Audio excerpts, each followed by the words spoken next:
Hello, welcome to the introductory video on Flash. My name is Dr. Bill Rosner. For the next few minutes, have a seat and imagine yourself on the beach. In this video, I will tell you what Flash is and some of the advantages of using this technology. I could have used Flash to create a very elaborate video presentation, but for the sake of simplicity, I'm simply going to list some text on different frames and advance from one frame to the next by pressing the period key on the keyboard.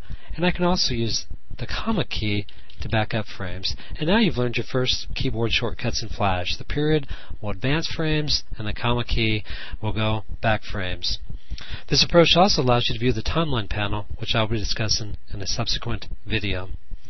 Flash is a fully programmable environment that allows you to create interactive, media-rich, professionally looking websites.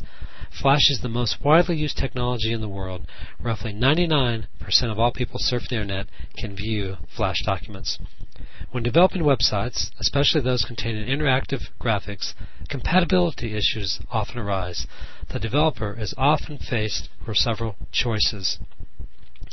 The first choice is to remove any features that may cause compatibility issues.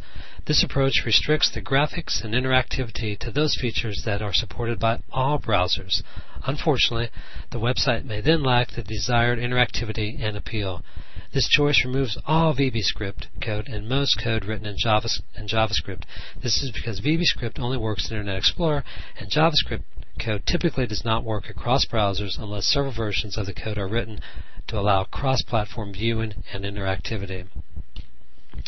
The second choice is to create multiple versions of the document. This would be the professional and courteous thing to do. Under this approach, depending on the browser type, screen resolution, etc., the user is directed to an appropriate document. This approach requires developing multiple versions of each document and then performing tests on each document. This can be a very time-consuming process. The third choice is to simply ignore compatibility issues. Under this approach, the developer designs websites for one platform and ignores all other platforms. Maybe the website is designed for users running Internet Explorer with a resolution of 800 by 600. This approach is fine for personal websites or when it is known that all users are using the same platform, such as a computer lab. However, it's not acceptable for the larger audience. Choice number 4 is to run all applications from the server using PHP or ASP. The major drawback to this approach is all updates necessitate a round trip to the server in order to re-render the image. And finally, choice number 5 is to use plugins. This currently is the best approach because it overcomes the boundaries of compatibility issues. Every browser will display a document the same way. Currently, the industry default for displaying interactive vector graphics is Flash.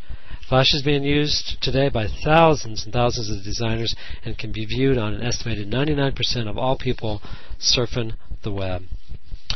Well, hopefully you learned a little bit about Flash and some of the advantages in this first video. I'll catch you in the next video where I'll begin introducing the software. Bye for now. Thank you.